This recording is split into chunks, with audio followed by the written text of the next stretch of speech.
الحمد لله الذي ليس كمثله شيء وهو السميع البصير المتعالي عن الشريك والشبيه والبديل والنظير.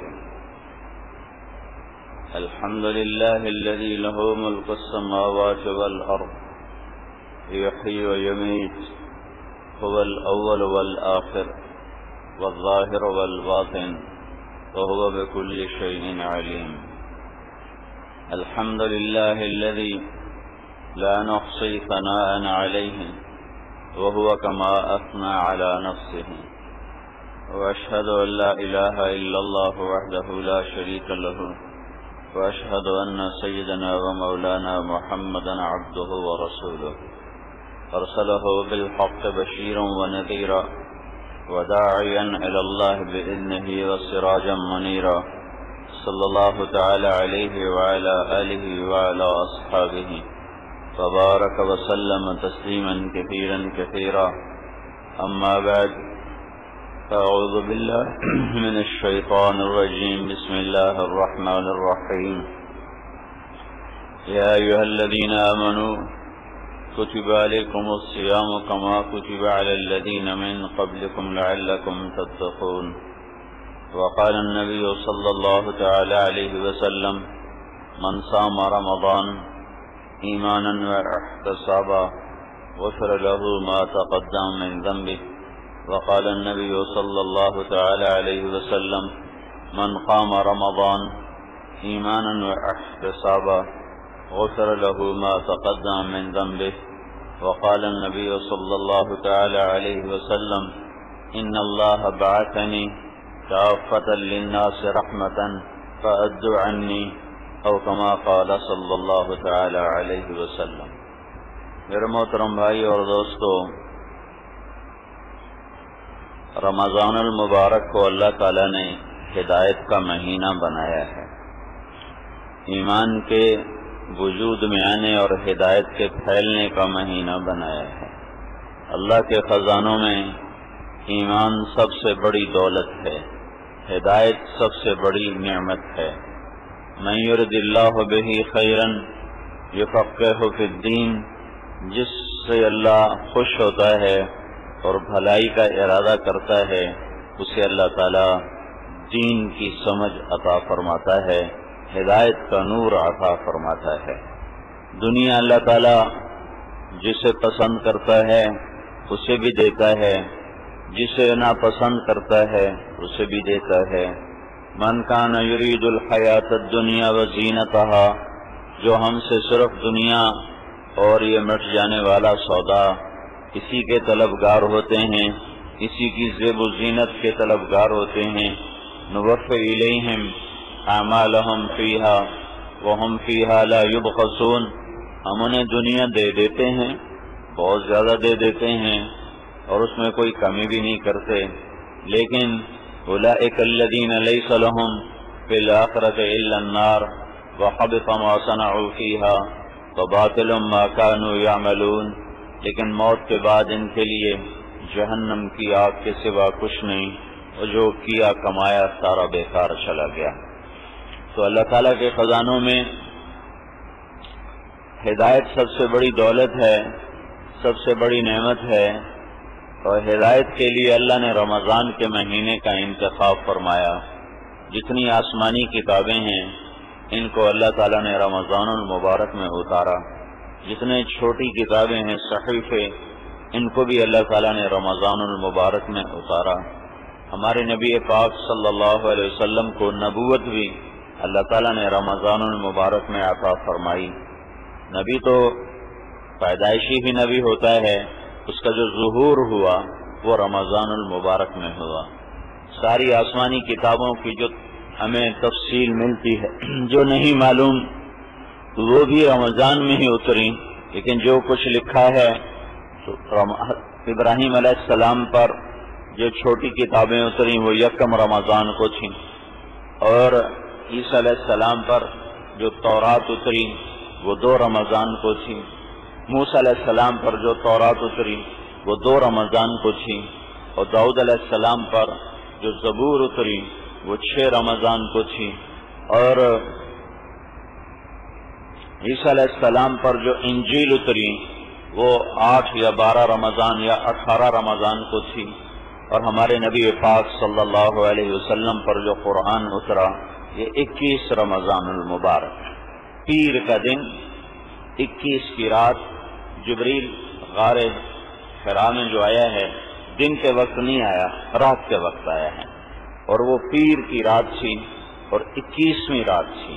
اور شب قدر تھی۔ ابھی رمضان تو نہیں آیا تھا، رمضان کے روزے فرض نہیں ہوئے تھے، وہ تو مدینہ میں جا کے ہوئے ہیں، لیکن مہینہ رمضان ہے اور 21 کی رات ہے۔ انا انزلناہ فی لیلۃ القدر، اور وہ شب قدر تھی 21ویں اس رات، اور اللہ تعالیٰ نے اپنے محبوب صلی اللہ تعالی علیہ وسلم کو نبوت کے بارے میں خبردار فرمایا۔ نبی تو آپ اس وقت بھی تھے جب ابھی آدم علیہ السلام کی مٹی اکٹھی نہیں ہوئی تھی۔ ابو ہریرہ رضی اللہ تعالی عنہ نے آپ سے پوچھا، یا رسول اللہ متی وجبت لک النبوۃ، آپ کو نبوت کب ملی؟ تو آپ نے یہ نہیں فرمایا کہ 40 سال کی عمر میں، آپ نے ارشاد فرمایا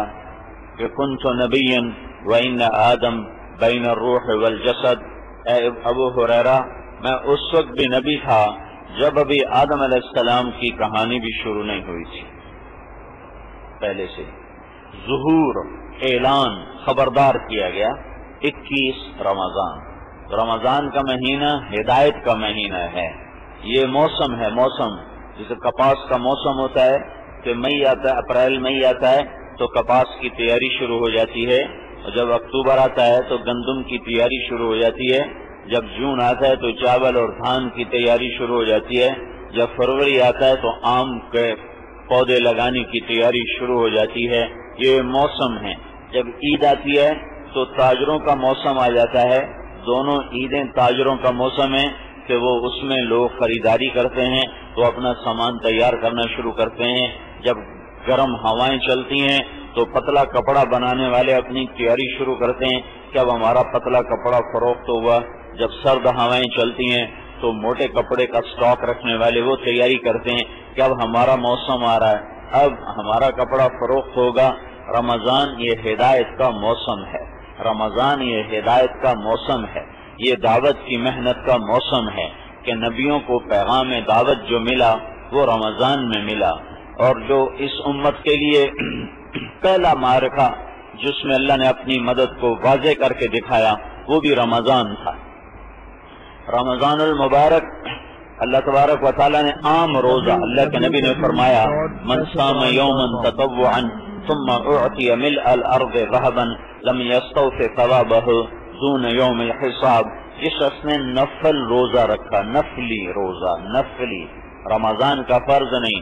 نفل روزہ رکھا شوال میں، اور شوال سے لے کر آخر شعبان تک جس نے نفل روزہ رکھا،